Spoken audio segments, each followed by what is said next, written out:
नमस्कार, मेरा नाम भाऊ तोरसेकर। आप देख रहे हैं प्रतिपक्ष। दोस्तों, हमेशा मैं एक बात समझाने की कोशिश करता हूँ कि बुद्धू कौन होते हैं और बुद्धिमान कौन होते हैं। मेरा कहना हमेशा ये रहता है कि बुद्धू वो हम जिसको समझते हैं वो तो, या अनाड़ी जिसको समझते हैं, उनकी आदत रहती है उनकी गलती दिखाई जाए तो वो समझने की कोशिश करती है कि कहाँ गलती हुई।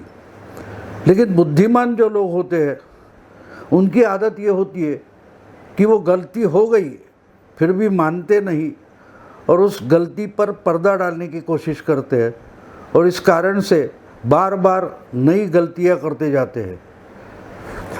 महाराष्ट्र की महाविकास आघाड़ी सरकार बिल्कुल उसी ढंग से चल रही है।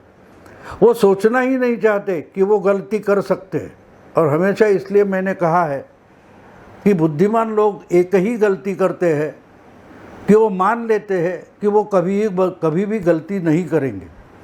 सो गलती तो हो जाती है और लेकिन गलती सुधारना उनके लिए पॉसिबल नहीं होता और शक्य नहीं होता, तो वो अगली गलती कर जाते हैं।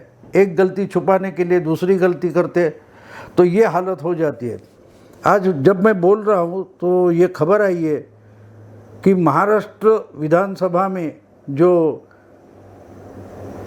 सभापति चुनना था, विधानसभा के अध्यक्ष चुनने थे, उसके लिए जो नियम बदली किया था उसको मान्यता देने में राज्यपाल भगत सिंह कोश्यारी ने ना कर दिया। तो आखिरी दिन में जो चुनाव होने वाला था वो चुनाव रुक गया है। विधानसभा के कुछ रूल्स होते हैं, रेगुलेशंस होते हैं और उस रेगुलेशन या नियम जो होते हैं उसके तहत विधानसभा का काम चलाना पड़ता है। तो हम जब देखते हैं तो नियम जब देखते हैं तो उसमें रूल जो होते हैं उसमें हमारे फ़ायदे के रूल क्या है, लेकिन हमें नुकसान देने वाले या रोकने वाले नियम कौन से, रूल्स कौन से, उस पर हम ध्यान नहीं देते। इसलिए जब आता है जिसको कुछ दोस्त हमारे बोलते हैं कि एसेट विदाउट लाइबिलिटी, तो हम एसेट देखते हैं। क्रेडिट कार्ड हमको मिलता है तो अरे क्रेडिट कार्ड घसीटो, कैश देने की कोई ज़रूरत नहीं। लेकिन जब महीने के आखिर में उस क्रेडिट कार्ड का बिल आ जाता है तब डर पैदा हो जाता है, अरे इतना पैसा खर्चा हो गया। तो उसी ढंग से रूल्स जो होते हैं वो रूल्स हमारे फ़ायदे के लिए है, वही हम देखना चाहते हैं। लेकिन कुछ रूल्स ऐसे होते हैं कि जो हमको तकलीफ दे सकते हैं या तो जिसकी जिम्मेदारी हमें उठाना पड़ेगी, तो हम उधर ध्यान नहीं देते और उससे बड़ी गड़बड़ हो जाती है।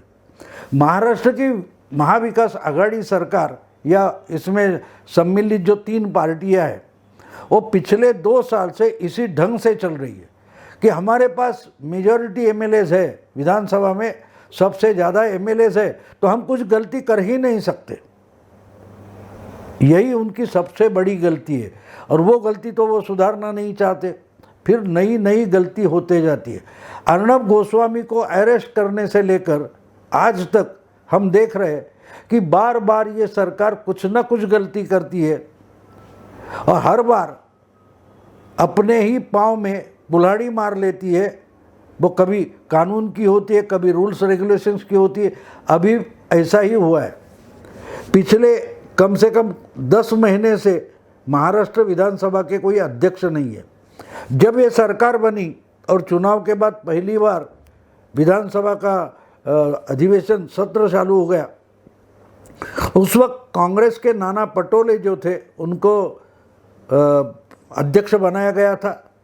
तो ये सोच थी कि भाई 3 प्रमुख पद है, जब चीफ मिनिस्टर है, डेप्यूटी चीफ मिनिस्टर है, वो अगर एनसीपी और शिवसेना के पाले में चला गया है तो तीसरी पार्टी जो है उसको विधानसभा का अध्यक्ष पद दिया जाए। तो जो नाना पटोले थे वो उसी कारण से अध्यक्ष बने थे, लेकिन उनको तो सभापति बनकर पद अच्छा मिल गया, लेकिन उनको तो राजनीति करनी थी, उसके लिए स्कोप नहीं था, तो वो वहाँ से हटना चाहते थे और हटाए गए। यानी वो खुद रिजाइन हो गए, इस्तीफा दे दिया और प्रदेश कांग्रेस के अध्यक्ष बन गए। उसके बाद वो जगह भरनी ज़रूरी थी, विधानसभा का अध्यक्ष चुनना ज़रूरी था, लेकिन बताएगा कौन? जब पूछा जाए तो बोले समय होगा तब हम करेंगे, हमको जब ज़रूरत लगेगी तब करेंगे। इस ढंग से कम 8-10 महीने से सभापति का चुनाव नहीं हुआ। अब बात ये हो गई कि इसके लिए महाराष्ट्र के राज्यपाल जो है, गवर्नर भगत सिंह कोश्यारी, इन्होंने बार बार मुख्यमंत्री से या महाराष्ट्र की गवर्नमेंट से खत लिखकर बोला था भैया विधानसभा का अध्यक्ष चुन लीजिए, तो उनकी मजाक उड़ाई गई थी। इतना तक बताया गया कि 12 जो नियुक्त नामनिर्देशित एमएलसी लगाने हैं उस पर सिग्नेचर करो, वो तो प्रस्ताव आपके पास पड़ा है, आप उस पर कुछ काम नहीं करते और विधानसभा को सूचित कर रहे हो, गवर्नमेंट को सूचित कर रहे हो कि विधानसभा का अध्यक्ष चुनिए, जब समय रहेगा, जब ज़रूरत रहेगी हम चुन लेंगे। ये हर तरीका आप देखेंगे तो आपको एक पता चलेगा कि महाविकास आघाड़ी की जो 3 पार्टियां हैं उनकी एक सोच हो गई है कि भाई विधानसभा में मेजॉरिटी एमएलए हमारे पास है तो हमें कोई रूल बिल संभालने की या उस रूल से जाने की ज़रूरत नहीं है, हम जो मन चाहे वो कर सकते हैं, हमें कोई रोक नहीं सकता, ना संविधान रोक सकता है, ना राज्यपाल रोक सकता है, ना अपोजिशन हमें रोक सकता है, ना पूछ सकता है, ना कोर्ट पूछ सकता है। और बार बार ये हो रहा है कि इन्होंने कुछ भी किया तो कोई कोर्ट में चला जाता है तो इनको थप्पड़ खानी पड़ती है। बीच में आपको याद होगा पिछली सत्र में विधानसभा के 12 एमएलए जो बीजेपी के थे उनको इन्होंने निलंबित कर दिया, सस्पेंड कर दिया 1 साल के लिए। हम देख रहे हैं कि राज्यसभा में भी कुछ अपोजिशन के एमपीज थे, उनको एक सत्र के लिए बचा हुए जितने दिन थे उतने ही समय के लिए सस्पेंड कर दिया गया था, लेकिन इन्होंने 1 साल के लिए सस्पेंड कर दिया। यानी कि हमारे पास मेजॉरिटी एमएलए है तो बाकी के रूल्स वगैरह हमें मंजूर नहीं, हम जो चाहे वो कर सकते हैं क्योंकि हमारे पास 160 से ज़्यादा एमएलए है। ये इनकी सोच बन गई है, ये इनकी कार्यशैली बन गई है। और इसलिए जब राज्यपाल ने बोला था कि भैया एक जगह खाली है और संविधान की जगह है तो वो भरनी चाहिए, तो इन्होंने माना नहीं, उल्टे सामना में एडिटोरियल लिख के भी राज्यपाल का मजाक उड़ाया गया था कि आपके पास वो 12 एमएलसी का प्रस्ताव पड़ा है, उस पर काम करो, ये फालतू के लेटर मत लिखो, ये मत लिखो, आपको क्या ज़रूरत है, विधानसभा से आपका क्या मतलब है, ये सवाल पूछे गए थे। लेकिन इसी संबंध में विधानसभा का जो काम चलता है तो उस काम में राज्यपाल के क्या अधिकार है ये तक ढूंढे या समझे नहीं गए। अगर समझ लिए गए होते तो आज बुरी हालत नहीं होती। आपको ही सभापति चुनना है, विधानसभा में जो काम चलता है वो सभापति विधानसभा को ही चुनना है, राज्यपाल का उसमें कोई अधिकार नहीं है। वो नहीं बोल सकते, डिक्टेट कर सकते भाई ए को बनाओ या बी को बनाओ, ये तो नहीं बोल सकते। लेकिन उन्होंने सूचना दी थी कि भाई जगह खाली पड़ी है, भर दो, आपके पास मेजॉरिटी है, और जबकि आपके पास मेजॉरिटी है तो वो चुनाव पूरा करो। तो मजाक उड़ाने की क्या ज़रूरत थी? कम से कम जब राज्यपाल बोल रहे हैं तो किस अधिकार में बोल रहे हैं ये तो ढूंढना चाहिए था। किसी अच्छे वकील को या संविधान के जो एक्सपर्ट होते हैं उनसे पूछना ज़रूरी था। विधानसभा के रूल्स रेगुलेशन संभालने वाले, देखने वाले, उसका अभ्यास करने वाले, उनसे बात करनी चाहिए थे। जो विधानसभा के सचिवालय के प्रमुख होते हैं, जो पुराने अनुभवी लोग हैं, रिटायर हो चुके, उनको बुलाकर भी ये पूछ सकते थे। महाविकास आघाड़ी के मिनिस्टर, चीफ मिनिस्टर, उनसे बात कर सकते थे, भैया ऐसे सिचुएशन में क्या करना है, राज्यपाल का क्या अधिकार है, हमारा क्या अधिकार है, अपोजिशन का क्या अधिकार है, ये सब पूछ लेते। लेकिन उसकी ज़रूरत नहीं, जबकि हमारे पास 160 से ज़्यादा एमएलए है। तो दुनिया में पूरी की पूरी जो ज्ञान जो है या अकल है वो सिर्फ हमारे पास है। ये इनकी सोच बन गई है। इसलिए इन्होंने किसी से कंसल्ट नहीं किया, किसी से सलाह मशवरा नहीं किया और बैठ गए, क्योंकि तीनों पार्टियों में मिलकर किसको अध्यक्ष बनाया जाए इस पर कुछ तय नहीं हो रहा था। और इसी कारण इन्होंने ये कर दिया था कि भैया हम जब नाम तय होगा तब चुनाव कर लेंगे।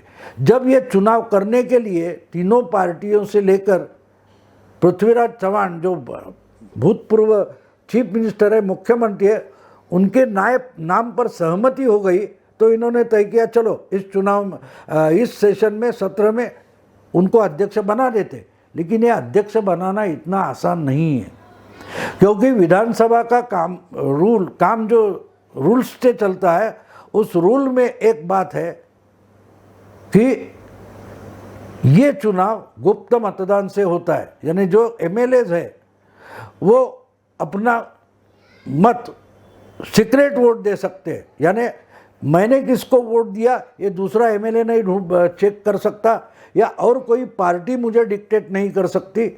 मेरा वोट सीक्रेट है और मैं करूँगा। तो इनको डर है कि हम तो बता रहे 160-170 एमएलए हमारे साथ है, लेकिन वो पूरे के पूरे आज भी सत्ता के साथ है या दगाबाजी कर सकते, इसका भरोसा नहीं है। इसलिए इनको सीक्रेट वोट नहीं चाहिए, सीक्रेट बैलेट नहीं चाहिए, खुला वोटिंग होना चाहिए, ताकि हम अपने एमएलए को पकड़कर हमें जहाँ चाहिए वहाँ वोट देने को सख्ती करें। अब बात ये हो गई कि ऐसा तो आप नहीं कर सकते, क्यों रूल कहते हैं विधानसभा के कि आपको सीक्रेट वोट ही करना है। तो ये बोले ठीक है कोई बात नहीं। फिर जो विधानसभा के रूल्स है वो विधानसभा ही बदल सकती है, ये भी रूल है। तो बात ये है कि विधानसभा का जो रूल है कि भाई गुप्त मतदान होना चाहिए, तो वो खुला मतदान होना चाहिए, ये प्रस्ताव पास कर लिया। लेकिन जब ऐसा प्रस्ताव पास होता है तो उसको मंजूरी जो होती है वो राज्यपाल से लेनी पड़ती है। ये इन्होंने कभी समझने की कोशिश नहीं की। ये कोशियारी से होशियारी करते रहे, इसके लिए एडिटोरियल अग्रलेख संपादकीय लिखते रहे, लेकिन रूल बुक चेक करने की इनको जरूरत नहीं, कभी महसूस नहीं हुई, क्योंकि हमारे पास तो 160 से ज़्यादा एमएलए। तो अब जाके ये हुआ है कि जो रूल बदली किया है, अगर बदल करते हो तो उसको राज्यपाल की मान्यता मिलनी चाहिए। ये इनको आखिर में पता चला जब लड़ाई का समय आ गया। राज्यपाल पहले से हमें क्यों खत लिख रहे थे, ये अभी इनके दिमाग में आ रहा है कि राज्यपाल मजाक नहीं कर रहे थे। राज्यपाल को अपने अधिकार का यानी पूरे अधिकार मालूमात है। भगत सिंह कोश्यारी एक समय चीफ मिनिस्टर रहे हैं, इसलिए उनको अपने राज्यपाल करके अधिकार क्या है और चीफ मिनिस्टर के अधिकार क्या होते हैं इसकी जानकारी है। इसलिए तो उन्होंने खत लिखा था कि भैया ये चुनाव कर लो, क्योंकि आपको ये चुनाव करना है तो वो सीक्रेट बैलेट से करना पड़ेगा। ये राज्यपाल कोश्यारी जानते थे। और अगर आप जो बातें कर रहे थे हम खुले मतदान से करेंगे, वो तो मीडिया में आती थी, और जब आती है तो वो राज्यपाल भी जान सकते हैं।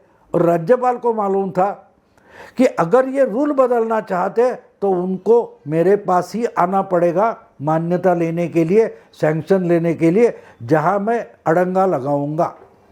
और इसीलिए राज्यपाल जब खत लिखते हैं तो क्या उनके पास कोई तुरुप का पत्ता है, ट्रम्प कार्ड है? ये तो कम से कम ढूंढना ज़रूरी था उस वक्त जब कोश्यारी ने खत लिखा था। लेकिन जब उन्होंने खत लिखा तो इन्होंने संपादकीय सामना में लिख दिया। कोश्यारी जी यानी राज्यपाल की मजाक उड़ाई। लेकिन राज्यपाल खत क्यों लिख रहे हैं, इसमें इनका इंटरेस्ट क्यों है, इसमें इनका अधिकार कहाँ तक काम कर सकता है, ये अगर किसी संपादक प्रवक्ता के बजाय किसी वकील से पूछ लेते, किसी संविधान के एक्सपर्ट से पूछ लेते, तो पहले ही बता देता भैया इसमें सीक्रेट वोट करना पड़ेगा, और अगर नहीं करना है तो रूल बदलने के लिए भी राज्यपाल की मान्यता ज़रूरी होती है, और यहाँ कोश्यारी आपको पकड़ सकते हैं, अड़ंगा लगा सकते हैं।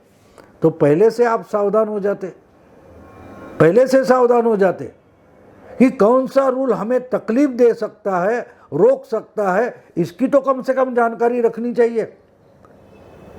सिर्फ मेजॉरिटी एमएलएज आपके साथ होने से कुछ नहीं होता। हाँ, आप दादागिरी कर सकते हैं, जिसको चाहे अपोजिशन को निलंबित कर सकते हैं, किसी को अरेस्ट कर सकते हैं, किसी के खिलाफ एफआईआर दर्ज कर सकते हैं, लेकिन जब उसका जवाबदेही होना पड़ता है तब मुश्किल हो जाती है, उसकी जिम्मेदारी लेनी पड़ती है, उठानी पड़ती है, तब मुश्किल हो जाती है। और वही घात लगाकर राज्यपाल बैठे थे। राज्यपाल ने मजाक करके आपको खत नहीं लिखा था कि भैया सभापति का चुनाव कर दो, विधानसभा अध्यक्ष का चुनाव कर लो, ये मजाक करके नहीं लिखा था। उन्होंने एक क्या बोलते हैं उसको, कुछ बना के रखा था जिसमें आकर आप फंसे, जाल बना के रखा, ये भी बोल सकते हो आप। और आप यानी महाविकास आघाड़ी आज बिल्कुल उस जाल में आकर फंसी है।